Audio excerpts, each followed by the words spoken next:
Sir, મારે તમને એ પૂછવું છે કે ખાસ કરીને ફિઝિકલ એક્ટિવિટીની જ્યારે વાત કરવામાં આવે તો ફિઝિકલ એક્ટિવિટી આપણને કઈ રીતે હેલ્પ કરે છે શુગરને પ્રિવેન્ટ કરવામાં, ડાયાબિટીસને પ્રિવેન્ટ કરવામાં? ખૂબ જ અગત્યનો પ્રશ્ન છે રવિભાઈ. જી. ફિઝિકલ એક્ટિવિટી એટલે કે વિહાર કહીએ કે કસરત કહીએ, એ સૌથી સરળ અને સૌથી સસ્તો રસ્તો છે તમારા ડાયાબિટીસને કાબુ રાખવા માટે. કોઈ પૈસા લાગતા નથી તમને. ફક્ત તમે દિવસની 30 થી 45 મિનિટ કસરત કરો છો. હેવી એક્સરસાઇઝ ન કરી શકો તો મોડરેટ એક્સરસાઇઝ કરો. તમે થોડું વોકિંગ કરો, જોગિંગ કરો, યોગા પ્રાણાયામ કરો, સિટઅપ્સ કરો.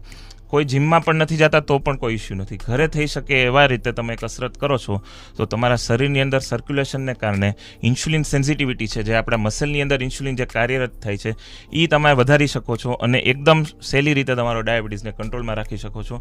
તો ડેફિનેટલી નોર્મલ વોકિંગથી સ્ટાર્ટ કરવું જોઈએ. બધા વ્યક્તિના, બધી વયના લોકો નોર્મલ વોકિંગ, ધીરે ધીરે બ્રિસ્ક વોકિંગ, શક્ય હોય તો યોગા પ્રાણાયામ, અલગ અલગ પ્રકારના એરોબિક એક્સરસાઇઝ કરી અને તમારા ડાયાબિટીસને ચોક્કસ કંટ્રોલમાં રાખી શકાય છે.